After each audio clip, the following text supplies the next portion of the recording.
changement de régime politique et changement de valeurs, une urgence programmatique sociétale. C'est un texte du père Alexis Diette. Si on veut changer de régime politique, pour que nos valeurs puissent changer, il y a une urgence qui s'impose à nous. Il faut qu'en tant que société, nous changeons notre programme de fonctionnement. Ne découvre-t-on pas, de manière opportuniste et un peu tard en Côte d'Ivoire, par ces temps dangereux, démocratie. Ici, démocratie, c'est D apostrophe et puis émocratie. Ça veut dire quoi? Ça veut dire la démocratie de l'émotion. Ce n'est pas la démocratie avec le 2E collé. C'est D apostrophe et M-O-T-R-A-T-I-E. Il dit, nous sommes dans des temps dangereux démocratie où les gens pratiquent la démocratie de l'émotion. Ça veut dire quoi? Ça veut dire, quand moi j'ai fait un coup d'État, je dis que c'est la démocratie qui est mauvaise. Parce que si la démocratie fonctionnait, je n'allais pas faire mon coup d'État. Et donc, comme la démocratie est mauvaise là, laissez-moi pratiquer ma dictature. Quand on va à des élections et que je gagne, j'ai dit c'est le peuple qui m'a élu, donc laissez-moi faire. L'émotion, c'est bien. Mais quand Laurent Gbagbo aussi perd des élections, il pratique la démocratie parce qu'il fait la démocratie de l'émotion en contestant juste parce que lui n'est pas content. Et donc, il va contester les résultats.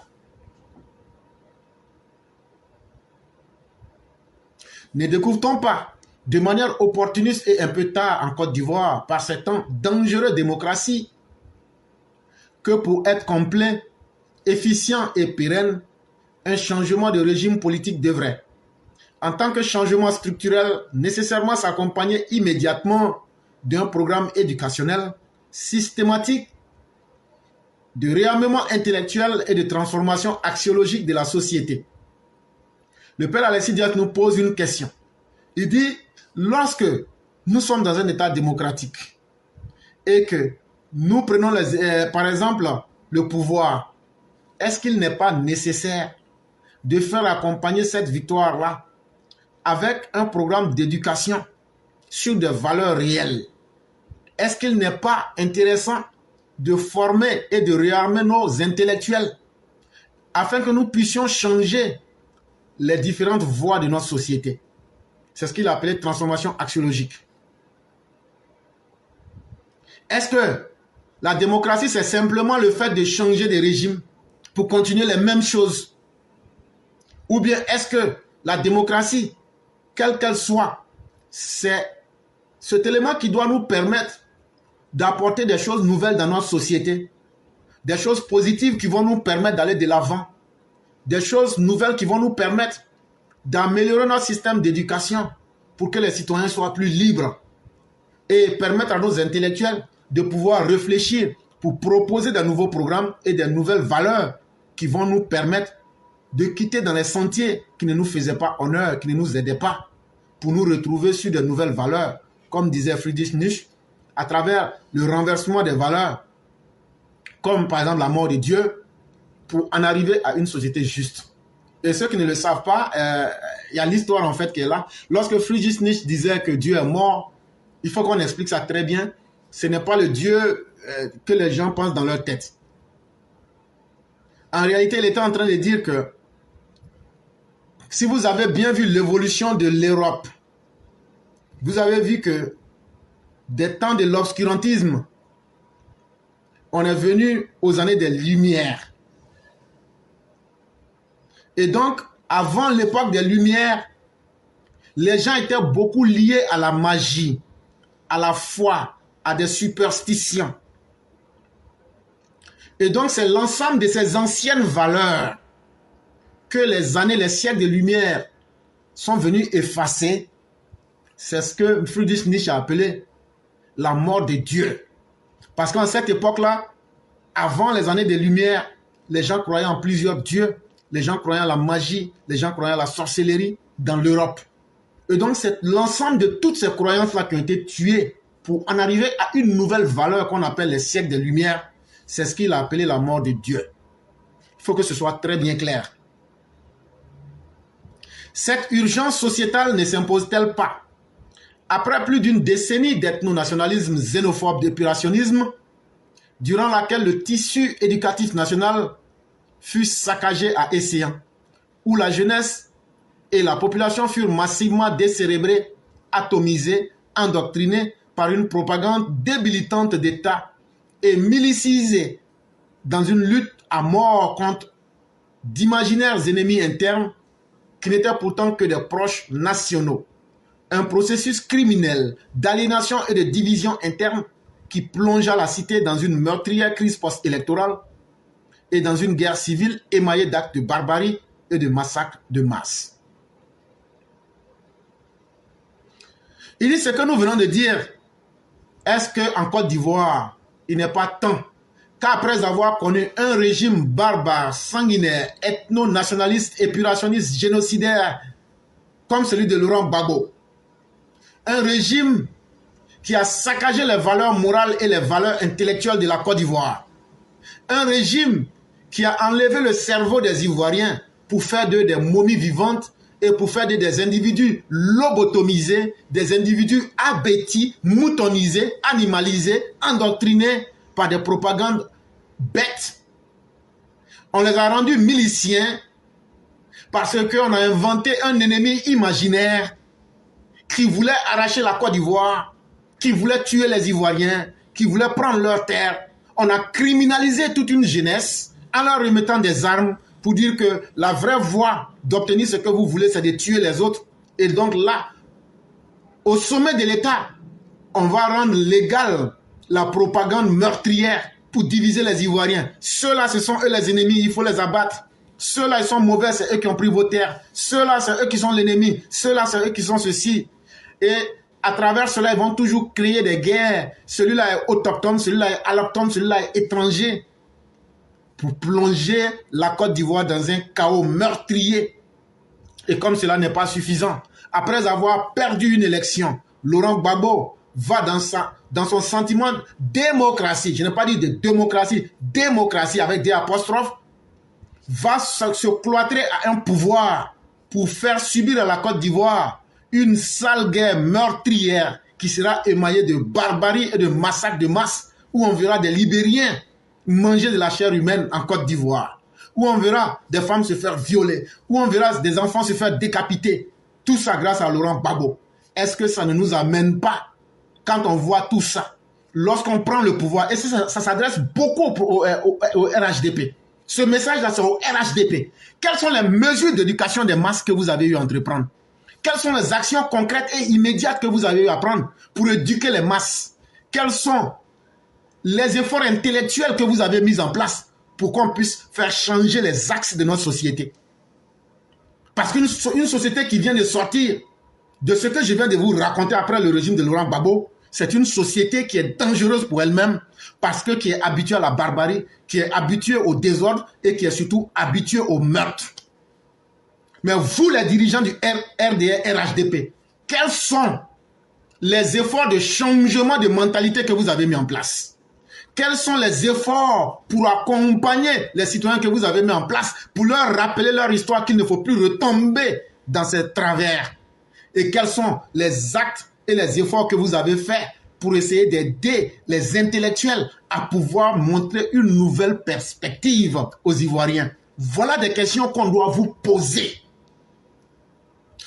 Oui, on a construit des routes, on a fait des ponts, on a fait tout ce qu'il fallait, on a un bon chiffre d'affaires économiques et tout va bien. Ça, nous sommes totalement d'accord. Nous sommes totalement d'accord. Et c'est très bien. Et nous sommes aussi d'accord que vous ne pouviez pas tout réussir en un coup. Ça, nous sommes d'accord. Mais est-ce qu'il ne fallait pas aussi tenir compte de l'homme? Est-ce qu'il ne fallait pas tenir compte de l'humain? Est-ce qu'il ne fallait pas tenir compte de la construction interne d'une carapace humaine? Parce que vaut un être qui est déviant axiologiquement parlant et qui se retrouve dans une société où il a plein d'argent en main et où il est dans un développement insolent, mais dans un pays où il n'y a pas de justice. Et si le régime du docteur Ouattara a une grosse plaie puante sur le front, s'il a raté un rendez-vous historique, c'est celui d'avoir corrigé les mentalités et surtout, un exemple que je prends, la justice. Au sein même du RDR, RHDP en tant que parti, on n'a jamais même valorisé la mémoire même de nos morts. On n'a jamais voulu faire de la justice une priorité. Et on n'a jamais voulu faire de l'éducation des masses pour leur faire comprendre toute la dangerosité du régime de Laurent Gbagbo. On n'a jamais voulu expliquer les mécanismes de manipulation des populations. On n'a jamais voulu expliquer comment des jeunes ont été criminalisés, milicisés, rendus dangereux pour la société. On n'a jamais voulu faire un travail sur ça. A-t-on pensé que c'est Dieu qui viendrait faire le travail? A-t-on pensé que c'est le développement extérieur qui ferait le travail? Ce n'est pas suffisant. Ça, je préfère vous dire la vérité. Est-ce que vous aussi, vous n'êtes pas tombé dans la démocratie? La démocratie de l'émotion. Ok, oui. Vous y êtes tombé. Cette urgence programmatique n'était-elle pas évidente? Après plus d'une décennie, durant laquelle furent instillées et entretenues dans la société ivoirienne une propagande d'État, une sous-culture autocratique de contrôle politique et social, d'insurrection, d'instrumentalisation, de la manipulation des consciences et de la résilience mortifère continue de se faire sentir jusqu'à ce jour, dans une partie de la classe politique ivoirienne et de ses militants partisans.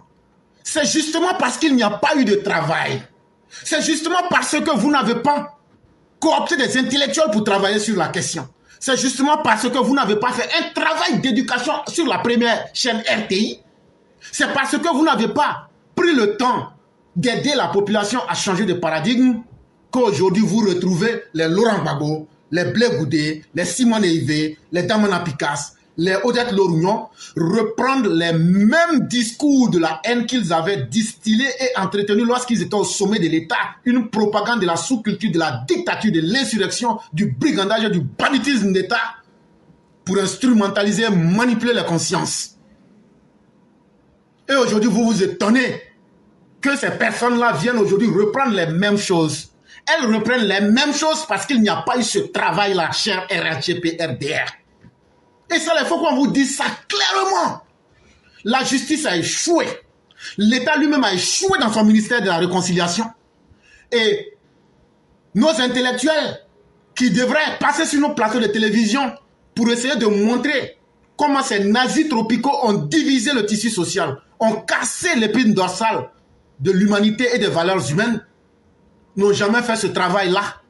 Chacun est resté dans son autosatisfaction parce que nous étions dans nos émotions de démocratie. On a gagné la victoire, donc on est tellement content qu'on laisse tomber tout. Mais justement, voilà que ça nous rattrape fatalement aujourd'hui. Que vous le voulez ou pas, ce que vous n'aviez pas voulu traiter à la base va vous rattraper en 2025. Il aura la violence. Pourtant, vous avez eu 13 ans. 13 ans pour pouvoir éduquer socialement la population, pour éduquer la population politiquement, pour éduquer la population judiciairement et pour pouvoir éduquer la population à voir la vie sous d'autres aspects. Qu'est-ce qui vous a fait défaut? Voilà la vraie question que l'histoire vous posera. Qu'est-ce qui vous a fait défaut de laisser la sous-culture de la dictature reprendre les mêmes germes? Qu'est-ce qui vous a permis de laisser la fessille aujourd'hui reprendre du poil de la bête? Qu'est-ce qui vous a permis aujourd'hui de laisser les mêmes discours qui ont conduit au chaos reprendre aujourd'hui de l'ampleur? Et vous avez laissé l'insurrection, l'instrumentalisation, la manipulation des consciences reprendre du terrain pour que cela soit aujourd'hui dans le programme de campagne en 2025. C'est un échec pour le régime du RHDP. Et ça, il faut le reconnaître sans embâche. Quand un nouveau régime démocratique remplace une autocratie, ce programme structurel de transformation intellectuelle et axiologique de la société ne se réduit néanmoins guère à un programme d'endoctrinement idéologique et propagandiste gouvernemental ou partisan. Quand un régime démocratiquement élu comme celui du docteur Ouattara remplace un régime sanguinaire de dictateurs comme celui de Laurent Gbagbo.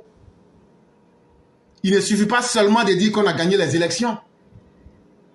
Il ne suffit pas seulement de transformer l'aspect extérieur, mais il faut aussi transformer à l'intérieur. Et il faut prendre des valeurs sûres qu'il faut imposer. Il faut imposer des marques de jurisprudence pour dire c'est que ça là, quand tu fais ça, voilà la norme. On n'a pas normé notre société. On n'a pas voulu rendre droit à notre société. Et aujourd'hui, on veut s'étonner que Damana Picasse dise que la Côte d'Ivoire va brûler. On veut s'étonner que on vient nous dire que le 6 va devenir 9. Qu'ils vont génocider la population. Mais la faute à qui? La faute à ceux qui ont pris le pouvoir, mais qui n'ont pas éduqué la population. Et c'est le RDR, RHDP. La faute à ceux qui sont restés satisfaits et qui n'ont pas voulu voir l'homme comme une structure qu'il fallait construire intellectuellement, éducationnellement et axiologiquement en le plaçant sur des orbites qui pouvaient l'amener vers des lendemains meilleurs. Et donc, ça a permis à ceux qui font les endoctrinements des masses, aux propagandistes, de ramener ce même discours en 2024 et malheureusement en 2025 pour tuer les consciences des Ivoiriens, pour créer la peur dans le cœur des Ivoiriens et essayer encore de ramener notre société vers le bas astral. C'est un texte de Père Alexis Diette qui a été interprété par Éclaireur Pro Vérité.